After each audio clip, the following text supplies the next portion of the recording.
Բարի երեկո, դուք դիտում եք Հորիզոնը։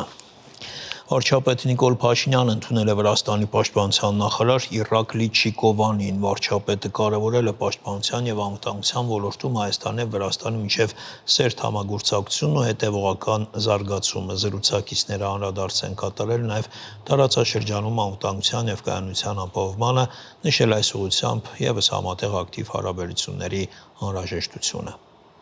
Ավելի վաղ Վրաստանի պաշտպանության նախարար Չիկովանին ընդունել էր Հայաստանի պաշտպանության նախարար Սուրեն Պապիկյանը, երկու երկրների պաշտպանական գերատեսչությունների ղեկավարները նախ առանձնազրույց են ունեցել, որին հաջորդել է պատվիրակությունների ընդլայնված կազմով հանդիպումը։ Նախարարները բարձր են գնահատել պաշտպանության բնագավառում Հայաստան-Վրաստան համագործակցության ներկա ընթացքը, միմյանց ներկայացրել երկու երկրների զինված ուժերում ընթացող բարեփոխումների վերաբերյալ մանրամասներ, ձեռք բերել պայմանավորվածություններ։ Հայաստանի վարչապետ Նիկոլ Փաշինյանը սոցցանցի իր էջում հերթական կարճ տեսանյութ է հրապարակել, որտեղ անդրադառնում է հունվարի 1-ից զինծառայության ժամկետների փոփոխությանը։ Սիրելի հայրենակիցներ, վստահաբար տեղյակ եք, որ պաշտպանության նախարարը խորհրդարանական գործընկերների հետ քննարկումների արդյունքում օրենսդրական նախաձեռնություն էր դրել շրջանառության մեջ, որով առաջարկում էր Հայաստանում ժամկետային զինվորական ծառայության ժամկետը 2 տարվա փոխարեն սահմանել 1.5 տարի։ Ի սկզբանե նախատեսված էր, որ այս կարգավորումը ուժի մեջ մտնի 2026 թվականի ամառային զորակոչից, բայց այսօր քննարկում եմ ունեցել պաշտպանության նախարարի հետ, նախորդող շրջանում խորհրդարանական գործընկերների հետ եւ որոշել ենք, որ օրենքը ավելի շուտ ուժի մեջ մտնի 2026 թվականի հունվարի 1-ից, այսինքն 2026 թվականի հունվարի 1-ից ձմեռային զորակոչից Հայաստանում ժամկետային զինծառայությունը 2 տարվա փոխարեն կլինի 1.5 տարի։ Շնորհակալություն եւ բարի ծառայություն եմ մաղթում մեր բոլոր զինվորներին։ Իդեպ վարչապետ Փաշինյանը աշխատանքային այցով մեկնել է Վրաստան, այսօր նախատեսված է Հայաստանի Վրաստանի վարչապետներ Փաշինյանի եւ Կոբախիձեի առանձնազրույցը, վաղը վարչապետը Թբիլիսիում կմասնակցի Մետաքսի ճանապարհ 5-րդ համաժողովին։ Հայաստանը կարող է վճռորոշ դեր խաղալ Եվրոպան, Հարավային Կովկասը եւ Կենտրոնական Ասիան կապող շղթայում, այս մասին ասել է արտաքին գործերի նախարար Արարատ Միրզոյանը Լյուքսեմբուրգում, առաջարկելով Եվրամիության գլոբալ դարպասներ նախաձեռնությունում ներառել խաղաղության խաչմերուկ եւ թրիփ նախագծերը։ Նախարարը այս հայտարարությունը արել է Լյուքսեմբուրգում անցկացվող Եվրամիության կազմակերպած նախարարական հանդիպման շրջանակներում։ Սևծովյան տարածաշրջանը խաչմերուկ քաղաքակրթությունների, առևտրի եւ աշխարհաքաղաքական հետաքրքրությունների համար։ Հենց այսպես է անվանում այդ տարածաշրջանը Հայաստանի արտաքին գործերի նախարար Արարատ Միրզոյանը։ Եվրոպան, Հարավային Կովկասը եւ Կենտրոնական Ասիան կապող այդ օղակում փոխգործակցությունն էլ կարող է նպաստել փոխկապակցվածությանը եւ կայուն զարգացմանը, բայց դա ըստ նախարարի հնարավոր է միայն խաղաղության պայմաններում։ Այն ժամանակ, երբ Սևծովյան տարածաշրջանը բախվում է լուրջ մարտահրավերների, հատկապես Ուկրաինայում ընթացող պատերազմի հետևանքով, որը հանգեցրել է նաև ծանր մարդկային տառապանքների, Հարավային Կովկասը վերջին շրջանում անցում է կատարել դեպի տևական խաղաղության։ Վաշինգտոնյան գագաթաժողովում 3 առաջնորդները այն ամրապնդելու հանձնառություն են արտահայտել, իսկ այն նախարարը անվանում է ամուր հիմք թշնամության էջը փակելու համար։ Հետագա ճանապարհը գործընթաց է, որը պահանջում է համբերություն, հոգատարություն, գործնական հարցերի հասցեագրում եւ փոխադարձ վստահության ամրապնդում։ Հայաստանը բարեխղճորեն ներգրավված է հակադրությունը կառուցողական ներգրավվածության եւ համագործակցության վերածելու գործում։ Այստեղ է, որ Արարատ Միրզոյանը հիշատակում է Եվրամիության ստեղծման պատմությունը, նշելով, որ տնտեսական ընդհանուր շահերը կարող են իրացիոնալ դարձնել ապագա հակամարտությունը։ Գտնվելով խաչմերուկում Հայաստանը կարող է վճռորոշ դեր խաղալ Եվրոպան, Հարավային Կովկասը եւ Կենտրոնական Ասիան կապող շղթայում։ Ինչպես ավելի վաղ Եվրամիություն Կենտրոնական Ասիա գագաթաժողովում Եվրոպական հանձնաժողովի նախագահ Ուրսուլա ֆոն դեր Լայենը նշել էր, թե Հայաստանի սահմանների բացումը Ադրբեջանի եւ Թուրքիայի հետ լինելու է խաղի կանոնները փոխող իրադարձություն։ Սա է նաև պատճառը, որ մենք ողջունում ենք անդրկասպյան տրանսպորտային միջանցքի վերաբերյալ Եվրամիության համակարգող հարթակի ստեղծումը եւ Հայաստանը պատրաստ է լինել ակտիվ եւ կառուցողական գործընկեր դրա հաջողության ապահովման գործում, այդ թվում Եվրամիության գլոբալ դարպասներ նախաձեռնության շրջանակում մեր խաղաղության խաչմերուկ ծրագրի եւ TRIP ուղու ներառման միջոցով։ Անդրադառնալով անվտանգության ու պաշտպանության ոլորտում Հայաստան-Եվրամիություն համագործակցությանը, նախարարը ուշադրություն է հրավիրում նաև հիբրիդային սպառնալիքներին, որոնց բախվում է Հայաստանը։ Սրանք առանձին գործողություններ չեն, դրանք թիրախավորված համակարգված թշնամական արշավներ են, որոնք միտված են կոնկրետ նպատակների իրականացմանը, ներառյալ ինքնիշխանության եւ ժողովրդավարական ինստիտուտների նկատմամբ վստահության թուլացումը, համագործակցության եւ համախոհ գործընկերությունների ձգտումների խաթարումը։ Եվ դրա դեմ պայքարը պահանջում են վստահության վրա հիմնված համագործակցություն։ Ընդհանրապես հիբրիդային սպառնալիքների հաղթահարման մեխանիզմների եւ հաղորդակցությունների հարցում համագործակցելու հարցերը Արարատ Միրզոյանը առաջ է քաշում նաեւ Լյուքսեմբուրգի նախարարական հանդիպման շրջանակում տեղի ունեցած երկկողմ հանդիպումներում։ Մասնավորապես Եվրամիության բարձր ներկայացուցիչ Կայա Կալասի հետ զրույցում ընդգծվել է, որ Վաշինգտոնում ձեռք բերված պայմանավորվածությունները կարող են նպաստել տնտեսական ու տրանսպորտային փոխկապակցվածության փոխշահավետ ծրագրերի կյանքի կոչմանը։ Փոխկապակցվածության հարցի հետ մեկտեղ Հայաստանի եւ Հունաստանի արտաքին գործերի նախարարներն էլ քննարկել են արկա մեխանիզմների միջոցով Հայաստանի դիմակայունության ամրապնդման ուղղված նախաձեռնությունները։ Երկկողմ ու բազմակողմ համագործակցության հարցեր նախարարը քննարկել է նաեւ Լիտվայի, Մոլդովայի եւ այլ գործընկերների հետ։ Քրիստինա Լագուլյան, Հորիսոն։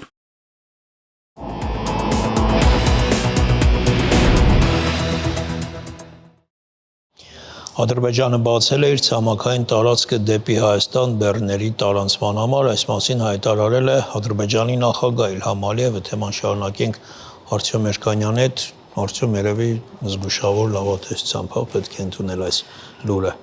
Այո, մի քանի ուշագրավ բան կա իհարկե, Իլհամ Ալիևը այս հայտարարությամբ հանդես է եկել Ղազախստանի նախագահ Տոկաևի հետ համատեղ մամլոասուլիսի ժամանակ, մեջբերեմ նրա խոսքերը, Ադրբեջանը վերացրել է դեպի Հայաստան բեռների տարանցման բոլոր սահմանափակումները եւ առաջին նման տարանցիկ բեռը ղազախական հացահատիկի առաքումն է դեպի Հայաստան։ Չի հիշատակվում ոչ հացահատիկի այդ բեռի ծավալը, ոչ ժամկետները, լոգիստիկայի մասին որոշ տեղեկություններ արդեն ունենք։ Իհարկե, հայ-ադրբեջանական սահման այդ բեռի տեղափոխման համար չի բացվել։ Վրաստանի տարածքով է տեղափոխվել մուլտիմոդալ բեռների փոխադրման եղանակով։ Այսինքն Ակտաու ղազախական նավահանգստից նավով բեռը հասել է Բաքու, Բաքվից արդեն Վրաստանի տարածքով երկաթգծով հասել է Հայաստան։ Իդեպ հետ հատկանշական է, որ հակասական տեղեկություն կա այդ բեռի տեղ հասնելու ժամկետների վերաբերյալ։ Իլհամ Ալիևը խոսել է բեռի տեղափոխման մասին որպես արդեն կայացած փաստի մասին։ Մինչդեռ Հայաստանի էկոնոմիկայի նախարար Գևորգ Պապոյանը ասել է, որ այդ առաջին ապրանքաքանակը տեղ կհասնի շուտով, այսինքն դեռ չի հասել։ Որևէ տեղեկություն չկա, արդյոք այս պայմանավորվածությունը, եթե այն իսկապես այսպես կայուն է լինելու հետագայում, վերաբերում է միայն հացահատիկին, թե այլ ապրանքատեսակներին եւս։ Արդյոք միայն ղազախական բեռների մասին է խոսքը, թե այլ երկրներից նույն եղանակով կարող են բեռներ տեղափոխվել։ Արդյոք սա փորձնական ինչ-որ այսպես մեկ անգամյա ակցիա է, թե արդեն կարող ենք ասել, որ այս կամուրջը սկսում է գործել կանոնավոր տեսքով։ Ինչևէ, Հայաստանի վարչապետի մամլոխոսնակ Նազելի Բաղդասարյանը ողջունել է,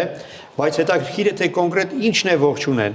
Facebook-ում առանց նրա գրառման մեջ ասվում է, որ Հայաստանի կառավարությունը ողջունում է Ադրբեջանի նախագահի հայտարարությունը սահմանափակումները հանելու մասին։ Այսինքն ոչ թե ողջունել է այն, որ Ադրբեջանը հանել է սահմանափակումները, այլ այն, որ Ադրբեջանի նախագահը հայտարարել է սահմանափակումները հանելու մասին։ Այսինքն չունենք որպես ակնհայտ փաստ, որ Ադրբեջանը հանել է սահմանափակումները, եւ ողջունում ենք առայժմ միայն այն, որ Ադրբեջանի նախագահը հայտարարում է այդ սահմանափակումները վերացնելու մասին։ Ողջունել է նաև Հայաստանի փոխվարչապետ Մհեր Գրիգորյանը, նա հատուկ ընդգծել է իր ղազախ եւ ադրբեջանցի գործընկերների ջանքերը, որոնք գործադրվել են այդ ուղղությամբ։ Ամեն դեպքում իր բոլոր հասկանալի, անհասկանալի դրսևորումներով սա նշանակալ իրադարձություն կարող ենք համարել արդյոք։ Իհարկե ավելի մեծ լավատեսություն են իրենց թույլ տալիս ադրբեջանական եւ ղազախական լրատվամիջոցները, օրինակ ադրբեջանական Հակինաս պարբերականը Ալիևի այդ հայտարարությունը որակել է որպես սենսացիոն։ Ադրբեջանական Օրդա պարբերականը որակում է որպես պատմական պահ։ մենք ինչպես ասացի հիմք ունենք դեռևս այսպես զգուշավոր լավատեսություն առայժմ ցուցաբերել, քանի որ չունենք փաստը, այդ բեռը չի հասել եւ վստահ չենք, որ այդ կամուրջը լինելու է կանոնավոր։ Ամեն դեպքում դա կարևոր իրադարձություն է, նշեմ, որ մինչ այդ Հայաստանը օգտագործել է միայն ադրբեջանական օդային տարածքը, ցամաքային որևէ բեռնափոխադրում Ադրբեջանի տարածքով չի եղել։ 2025, այսինքն այս տարվա սեպտեմբերից հայկական ավիաընկերությունները օգտագործում են Ադրբեջանի օդային տարածքը, դա տեղի ունեցավ այն բանից հետո, երբ առաջինը Հայաստանի վարչապետի ինքնաթիռը օգտագործեց Ադրբեջանի օդային տարածքը համապատասխան բոլոր արտոնությունները Ադրբեջանի կառավարությունից ստանալուց հետո։ Իսկ ադրբեջանական քաղաքացիական ավիացիան Հայաստանի օդային տարածքը շատ ավելի շուտ է օգտագործում, դեռևս 21 թվականից այն դեպի Նախիջևան եւ դեպի Թուրքիա թռիչքներ կազմակերպելու համար եւ կանոնավոր կերպով ինչ որ փող է վճարում դրա համար։ Օրինակ հայտնի է, որ այս տարվա առաջին 4 ամսվա համար Հայաստանի պետական գանձարանը հարստացել է Ադրբեջանից ստացված 90,000 եվրո գումարով այդ ուրեմն փոխադրման համար։ Նշեմ, որ իհարկե սա լավ լուր է նաև հաշվի առնելով այն, որ վերին Լարսում ժամանակ առ ժամանակ խնդիրներ են առաջանում, իսկ ղազախական ապրանքները Հայաստան են հասնում սովորաբար հենց վերին Լարսով, այսինքն Ռուսաստանով, այնուհետ Վրաստանով։ Մուլտիմոդալ այդ փոխանցման տեսքով սկզբից երկաթգծով, այնուհետ արդեն ավտոտրանսպորտով եւ եթե Մոսկվայի հետ ինչ որ անհամաձայնություններ են լինում, սովորաբար Լարսում լարվում է իրավիճակը, եղանակային պայմանները նույնպես իհարկե ադրբեջանական տարանցումը որոշ առավելություններ կունենա, բայց իհարկե չի լուծի գլխավոր խնդիրները։ Իսկ ամենագլխավոր հարցը, որը առայժմ չլուծված չէ, այն է թե արդյոք Ադրբեջանը այն հայելային մոտեցումը պատրաստ է ցուցաբերել հաշվի առնելով այն, որ Հայաստանից սպասում է ինչ-որ արտոնյալ հատուկ մոտեցում, հա, մենք այդ ցորենի համար, որը հավանաբար շուտով կհասնի Ադրբեջանի տարածքով, պատրաստ ենք լինելու վճարել եւ սովորական մեխանիզմով է այն հասնելու, այնպես ցանկացած այլ երկրի տարածքով։ Մինչդեռ Ադրբեջանը ակնկալում է, որ Սյունիքով անցնող ճանապարհը ինչ-որ հատուկ կարգավիճակ պետք է ունենա եւ պետք է վերահսկվի ինչ-որ միջազգային օպերատորի կողմից։ Արդյոք Ադրբեջանը նույն մոտեցումը, նույն հայելային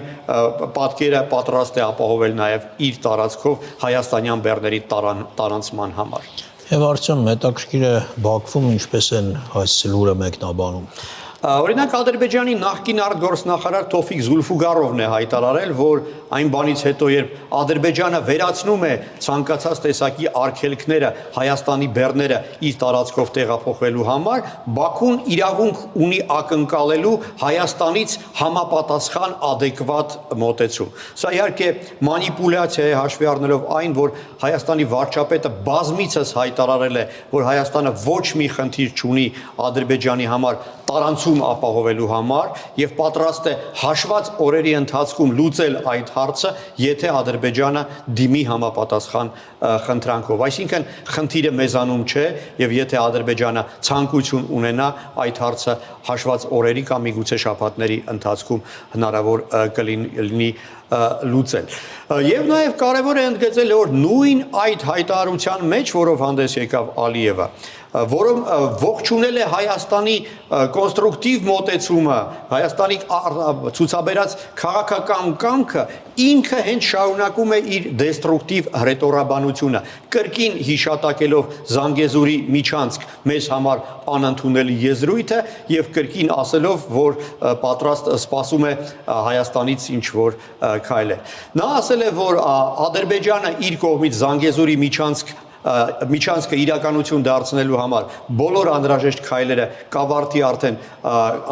գալիք տարվա կեսերին, իսկ եթե Հայաստանն ու Թուրքիան անհրաժեշտ կամք ցուցաբերեն, այդ Զանգեզուրի միջանցք կոչվածը, ինչպես ինքն է ձևակերպել, իրականություն կդառնա արդեն 28 թվականին։ Շնորհակալություն Արծեմ։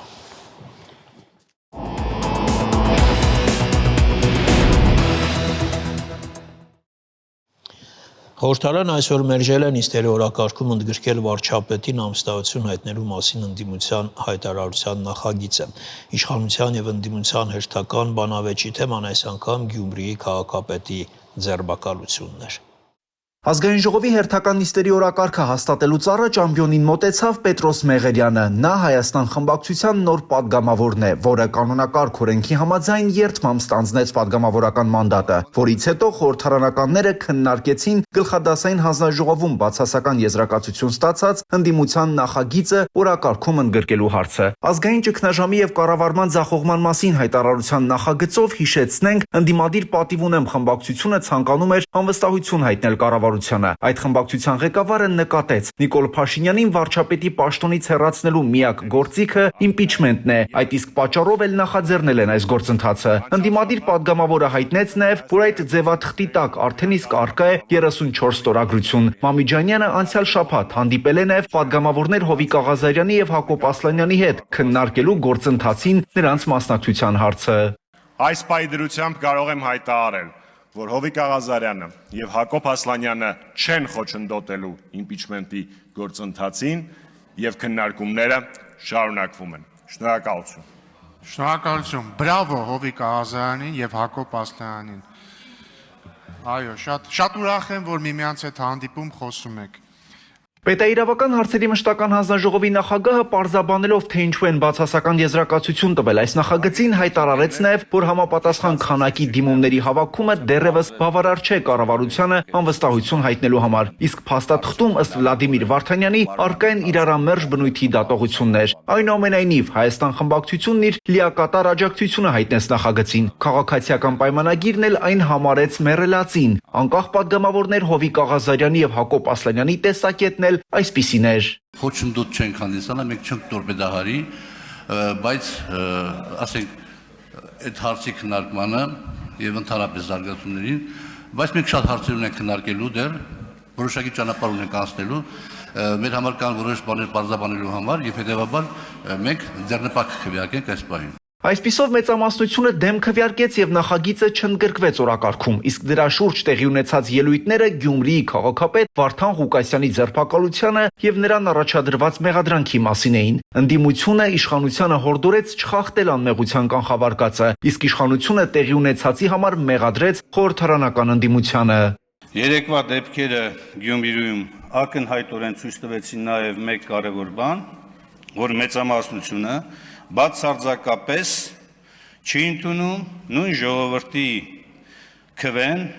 նույն ժողովրդի կողմից տրված վստահությունը։ Դուք ուղիղ քաղաքական պատասխանատվություն եք կրում ենթադրյալ կաշառլափության համար։ Դուք երկու խմբակցություններ եք եւ ուժերը, որոնք ներկայ են ստեղ։ Ձեր քաղաքական այդ խաչասերման, Սերժա Քոչարյանական խաչասերման արդյունքում քանի ամիս տևեց, չէ, ընտրը քարոզարշավը տևեց 20 օր, այդ 20 օրվա այդ խաչասերման արդյունքում ծնունդ տեղի ունեցավ, ծնվեց քաղաքապետ Վարդանիկը, ու բնական է, որ ձեր խաչասերման արդյունքում ծնվածը պետքա կոռուպցիոներ լինի, ժողովուրդ ջան։ Տեսեք, թե 7 տարի ինչեր է կարել։ Ինչքան պիտի բացահայտվի, եւ ինչքան, պարոն Ռուբինյան, ավարտելով խոսքս ձերից ձևակերպամ, ինչքան կոռուպցիոն սրիկաներ են բացահայտվելու ձեր կազմերից։ Ցանկացած ուժից եթե կոռուպցիոն սրիկա բացահայտվում է, գնում նստում է, ու բոլոր կոռուպցիոներ սրիկաները հայտնվելու են այնտեղ, որտեղ իրենց պատկանում են։ Պատգամավորներն այնուամենայնիվ հաստատեցին օրակարգի նախագիծը եւ անցան հարցերի քննարկմանը։ Էկոնոմիկայի նախարարը ներկայացրեց Հայաստանի եւ Գերմանիայի կառավարությունների միջև համագործակցության համաձայնագիրը վավերացնելու նախագիծը։ Այդ համաձայնագրով Գերմանիան Հայաստանին կտրամադրի ավելի քան 84 միլիոն դրամ, որի մի մասը գրանտներ են, մյուս մասը վարկային միջոց։ Պատգամավորները Գևորգ Պապյանից հետաքրքրվեցին նաեւ Ռուսաստանում հաստատված նոր կարգավորման մասին, որը հայ բեռնափոխադրողների մոտ դժգոհություններ է առաջացրել։ Նրանք անգամ փակել էին Վրաստանի հետ անցակետերի ճանապարհները եւ պնդում էին, որ 1 տարվա ընթացքում ընդամենը 90 օր Ռուսաստանում անցկացնելու ժամկետը չի բավականացնում իրենց։ Հայաստանի Հանրապետության կառավարությունը պաշտոնապես դիմել է Ռուսաստանի Դաշնության կառավարությանը, որպեսզի այվ առաջարկել է, որպեսզի 90 օրը իրենց ներքին օրենսդրությամբ սահմանված փոխարինվի 180 օրով։ Նախնական պետք է ասեմ, որ մենք ունենք դրական արձագանք Ռուսաստանի Դաշնության գործընկերները համաձայնել են մեր մտահոգությունների հետ եւ իմ տեղեկություններով արդեն իսկ ներքին շրջանառության փուլում է Ռուսաստանի Դաշնությունում օրենսդրական նախաձեռնություն, որը հենց այդ խնդրի լուծմանն է միտված։ Պապոյանը հայտնեց նաև, որ հարցն ընդգրկվել է Եվրասիական տնտեսական հանձնաժողովի խորհրդի առաջիկա նիստում, որը տեղի կունենա հոկտեմբերի 24-ին։ Ամբիոնին մոտեցավ նաև իշխող խմբակցության անդամ Թագուհի Ղազարյանը ու ներկայացրեց իր եւ Սիսակ Գաբրիելյանի նախագիծը հանրային հեռարձակողների թիվը 3-ից 2 դարձնելու մասին։ Ղազարյանի խոսքով նախագծի արդյունքում ակնկալվում է նաև միջոցների արդյունավետ բաշխում։ Հանրօգուտ մեդիա միջավայրի հիմնադրամը այդպիսի միջոցները, այդպիսի կոնտենտի բովանդակության համար նախատեսված միջոցները այսուհետ բաշխելու է, նկատի ունեմ կրթական մշակութային կոնտենտի համար նախատեսված միջոցները այսուհետ բաշխելու է մուլտիպլեքսի բոլոր հեռուստաընկերությունների միջև եւ բոլոր հեռուստաընկերությունները հավասար մրցակցային հնարավորություն կունենան այդ հանրային միջոցներից օգտվելու եւ ապահովելու մշակութային եւ կրթական բովանդակության բազմազանություն։ Պատգամավոր Գեգամ Նազարյանն արձագանքելով հայտարարեց, թե կարծիք կա, որ նախաձեռնության հիմնական նպատակը շողակաթ հեռուստաալիքի փակումն է։ Թագուհի Ղազարյանը դա չհերքեց, նկատելով նախաձեռնությունը մասնավորապես շողակաթ ընկերության հետ կապված խնդիրներն է կարգավորելու։ Պատգամավորի խոսքով այս տարիների ընթացքում 3 միլիարդ դրամական միջոցներն առանց մրցույթի եւ մեկ անձից գնումների ընթացակարգով տրվել է մեկ կազմակերպության եւ ըստ նրա տեղին կլիներ բարձրացվեր միջոցների անարդյունավետ ծախսման այս նախադեպը։ Վահագն Հակոբյան, Հորիզոն։ Հաշվի առնելով Գյումրիի մի խումբ պաշտոնատար անձանց վերաբերող հանրային մեծ հնչեղություն ստացած գործը Հայաստանի Հանրապետության հակակոռուպցիոն կոմիտեն տեղեկացնում է, որ ձերբակալված 8 անձանցից 5-ի նկատմամբ կալանքը որպես խափանման միջոց կիրառելու վերաբերյալ միջնորդություններ են ներկայացվել դատարան, որոնցից համայնքի ղեկավարի նկատմամբ ընտրվել է կալանք, կաշառք տվողներից մեկի նկատմամբ տնային կալանք, իսկ մյուսների մասով քննությունը շարունակվում է։ Պաշտոնատար անձանց մասով կայացվել են նաև պաշտոնավարումը կասեցնելու մասին որոշումներ։ Ինչ վերաբերում է մամուլում հայտնված այն պնդումներին, թե Գյումրիի համայնքի ղեկավարի մասնակցությամբ հրապարակված զայնագրությունները կեղծ են եւ չեն առնչվում նրա անձին, ապա հակակոռուպցիոն կոմիտեն հարկ է համարում պարզաբանել, որ Գյումրիի համայնքի ղեկավարն իր ցուցմունքում ոչ հերքել, ոչ հաստատել է տվյալ բովանդակությամբ զրույց ունենալու հանգամանքը։ Ավելին տվյալներ չի հայտնել զայնագրություններում իր ձայնը կեղծված կամ փոխված լինելու մասին։ Խոսակցության վերաբերյալ ներկայացնելով իր սեփական պարզաբանումներն ու մեկնաբանությունները։ Բացի այդ, քրեական վարույթի շրջանակներում հարցակնված մի շարք անձինք տվել են խոստովանական ցուցմունքներ, հաստատելով օպերատիվ հետախուզական միջոցառումների արդյունքում ստացված փաստական տվյալների հավաստիությունը։ Քրեական վարույթում նախաքննությունը շարունակվում է։ Հորիզոնի այս թողարկումը ավարտվեց, կարճ դադարից հետո եթերը կշարունակի հեռանկարը։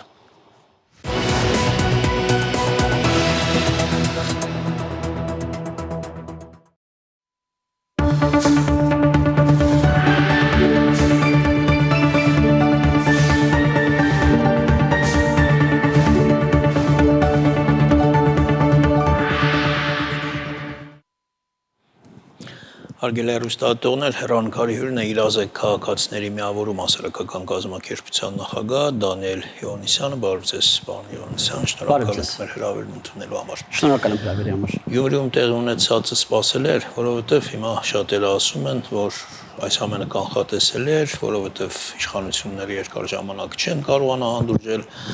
Վարդան Ղուկասյանին, եւ մի օր մի բան կլինի եւ երեք տեսանք ինչ տեղի ունեցավ։ Գյումրիում Վարդան Ղուկասյանը առերևույթ կաշառք է վերցրել եւ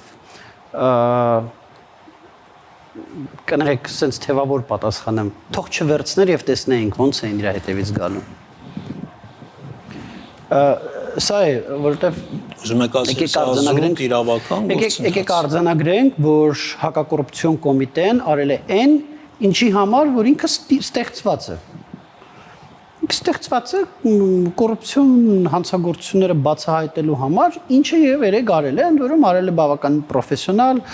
բավականին համապարփակ ապացույցներ հավաքելով, հանրությանը նաեւ ճիշտ պահեն այդ ապացույցները ներկայացնելով, կարողանալով նախապես պահել գաղտնապահությունը, որպեսզի այսպես ասած ուտիեչկա չլինի, հակակոռուպցիոն կոմիտեն իր գործը արել է։ Եթե դուք ինձ հարցնեք, արդյոք միշտ հակակոռուպցիոն կոմիտեն կամ դատաիրավական մարմինները գործում են այնպես ինչպես պետք է գործեն, ես կասեմ ցավոք սրտի ոչ։ Ցավոք սրտի լինում են դեպքեր, երբ որ իշխանությունների հետ փոխկապակցված կամ տարբեր բարձրաստիճան իշխանականների կողմից կատարված ենթադրյալ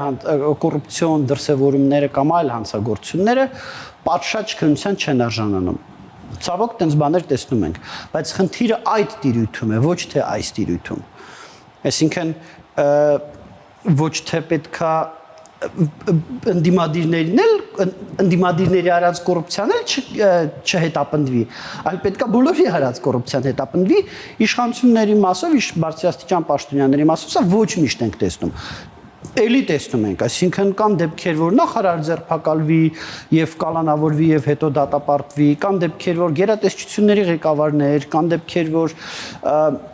այլ բարձրաստիճան ԿՊ-ականներ, այսինքն նենց չի որ չկան,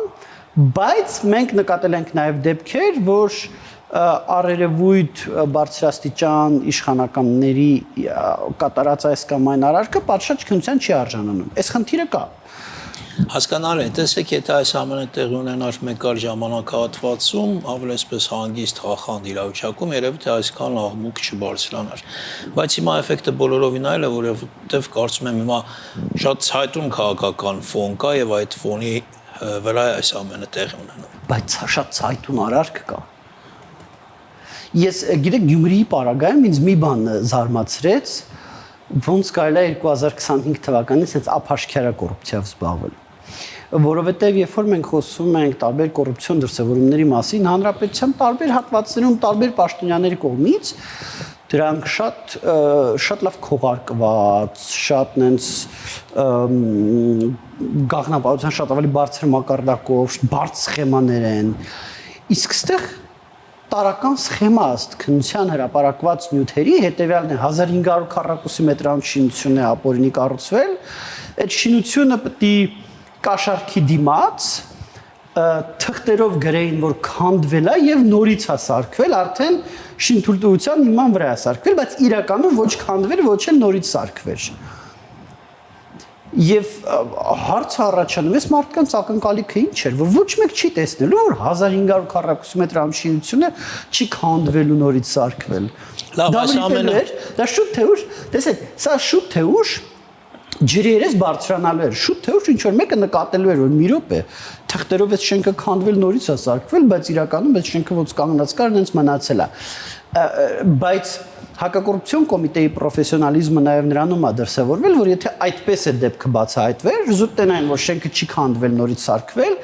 դու գնային փաստաթղթեր ուզեին, տեսնեին, ասեին, բա ոնց, բա ինչ, սկսելու էին պաշտոնյաներն էլ ասել, դե մենք գիտենք քանդվել թե նորից է սարքվել, ակտերը ստորագրել ենք,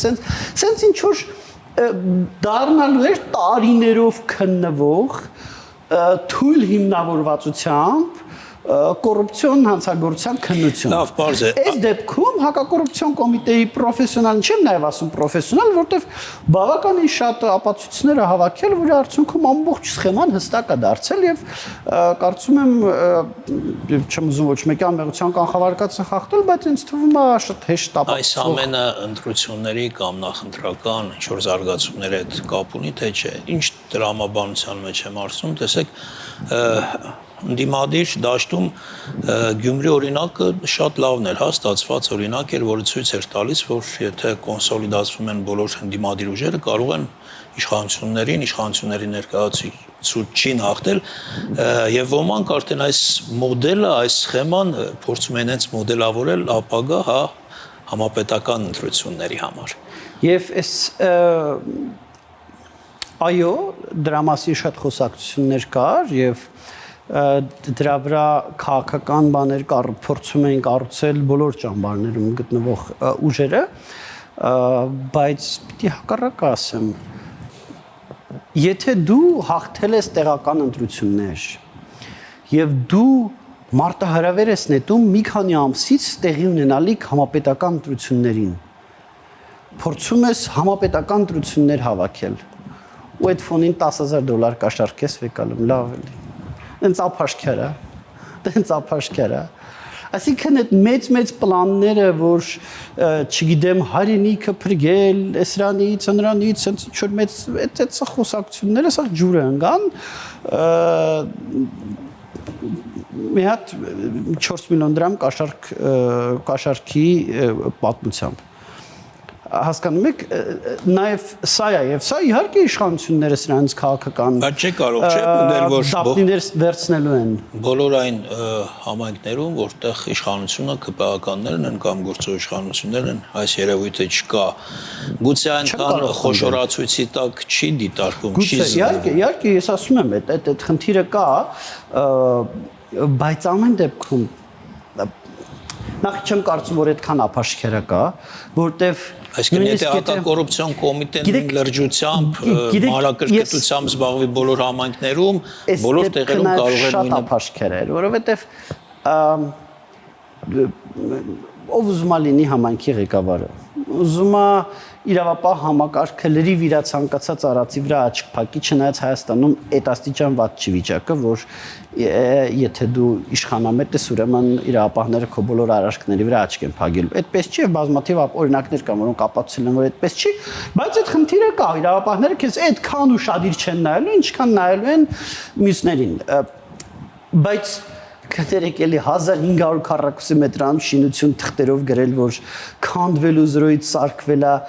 այնինչ այդ շենքը ոչ քանդվել է, ոչ զրոյից սարքվել է, սա շուտ թե ուշ ինչ-որ մեկը բացահայտելու էր։ Իրավապահները չէ, հետաքննող լրագրողները կբացահայտեին, հետաքննող լրագրողները չէ, տեղացի ակտիվիստները կբացահայտեին, տեղացի ակտիվիստները չէ, այդ համայնքի մակարդակում իր ընդդիմադիրները կբացահայտեին։ Բայց չշտապենք, մեղադրանքը դեռ վերջնական չէ, դեռ չի հաստատվել եւ դատավարություն չի եղել։ Այս անմիջական կանխավարկածը չեմ ուզում խախտեմ, բայց ամեն դեպքում ըստ գործի քննության նյութերի խոսքը 1500 մետրանոց շինությունը թղթերով քանդել հավաքելու եւ իրականում չքանդել նորից սարքելու մասին է։ Սա շատ ապաշխերա բան է, էլի։ Ինչ զարգացումների կարող ենք սպասել հենց այս մասով։ Տեսեք, հիմա Վարդան Ղուկասյանը Գյումրիում անկախ իր քաղաքական հայացքներից բավականին մեծ հեղինակություն ունի եւ երկար ժամանակ անազատության մեջ գտնվելը կարծում եմ երկար ժամանակ Գյումրին լարված իրավիճակում կպահի։ Մյուս կողմից, եթե Վարդան Ղուկասյանին շուտ ազատ են արձակում, շատերը նորից պիտի ասեն, թե նորից բռնեցին, էլի բաց թողեցին, ինչպես շատ դեպքերում տեղի ունեցել է, ինչ զարգացում է ավելի Ես քիչ հավանական եմ համարում, որ Վարդան Ղուկասյանը տեսանելի ապագայում ազատությունում կհայտնվի, որովհետև այդ ապացույցների կշիռը բավականին մեծ է եւ հանցագործությունն էլ բավականին մեղսագրվող հանցագործությունը բավականին լուրջ է։ Ուզում նորից չեմ ուզում անմեղության կանխավարկածը խախտել, բայց ամեն դեպքում այդ ապացույցների ծանրություն էլ կա։ Հիմա քրեական գործեր կան, օրինակ Միքայել arczepiskopos Աչապաղյանի գործով ապացույցների ծանրությունը ունենց Դուք համարում եք, որ չափից ծանր է այս դեպքում պատիժը։ Ապացույցները այդքան եւ մյուս կողմից էլ մենք ապացույցներ հրապարակեցինք, որոնք ցույց տվեցին, որ Աչապաղյանի գործը քաղաքական մոտիվացվածություն ունի, որտեղ նախկինում մենք հաղորդումը տվել էինք հանցագործության, այն ժամանակ ասել էին հանցակազմ չկա, հետո երբ որ իշխանություն եկեղեցի հարաբերությունները լարվեցին, ասեցին չէ հանցակազմ կա։ Վարդան Ղուկասյանի գործը այսպեսին չի, Վարդան Ղուկասյանի գործը նենց հրապարակված ապացույցներ են լավ, ծանրակշիռ, լուրջ ապացույցներ են։ Եվ բավականին մեծ հավանականությամբ ինքը մեղավոր կճանաչվի եւ բավականին երկար դեռևս կմնա անազատության մեջ։ Ինքը մի կողմից նշանակում է, որ Գյումրի համայնքում կարող է կառավարման ճգնաժամ սկսել, թեև կա համայնքի ղեկավարի տեղակալ, կա փոխհամայնքապետ, որ միջև որ Բայց հիշում եք, Վարդան Ղուկասյանը եկավ իշխանության հենց այդ կառավարման ճգնաժամի պատճառով։ Էլի սկսվեց կառավարման ճգնաժամ։ Այո։ Եվ վերջո ունեցանք այս ընտրությունները։ Այս դեպքում Գյումրիում նաև ես ուզում եմ հիշեցնել ընտրությունների արդյունքները ոչ մի ուժ մեծամասնություն չունի։ Առաջի տեղ թեպետ գրավել էր քաղաքացիական պայմանագիրը, բայց մնացած ուժերը միասին վերցրած էապես ավելի շատ քվե ունեին, քան քաղաքացիական պայմանագիրը, եւ իրենք միավորվեցին, որ Վարդան Ղուկասյանին դարձնեն քաղաքապետ։ Արդյոք իրանք կմնան միավորված թե չէ, Ես կդժվարանամ ասել, դա երևի իմ փոխարեն պետք է ինչ-որ գյումրեցի բերեք, որ Գյումրիի կոնտեքստին ավելի լավ է տիրապետում։ Շատ լավ հաջողված օրինակ է ընդդիմության համար եւ մարդիկ իրոք մոդելավորում են այդ օրինակը։ Մոդելավորում են, բայց հնարավոր է նաեւ ազգային ժողովի ընտրություններում հաղթել, եթե այսպեսի կոնսոլիդացիա Ես մի բան ասեմ, ամեն դեպքում ազգային ժողովի ընտրությունների ժամանակ ընտրողների պահվածքը Հայաստանում միշտ եղել է տարբերվող տեղական ընտրություններից կամ մեծամասնական տրակարգով ընտրություն, կհիշեք ժամանակին ազգային ժողովի մի մասը մեծամասնական տրակարգով էր ընտրվում, որտեղ էլի տեղական տրամաբանություններ գործում, ընտրողների պահվածքը էապես տարբերվող էր։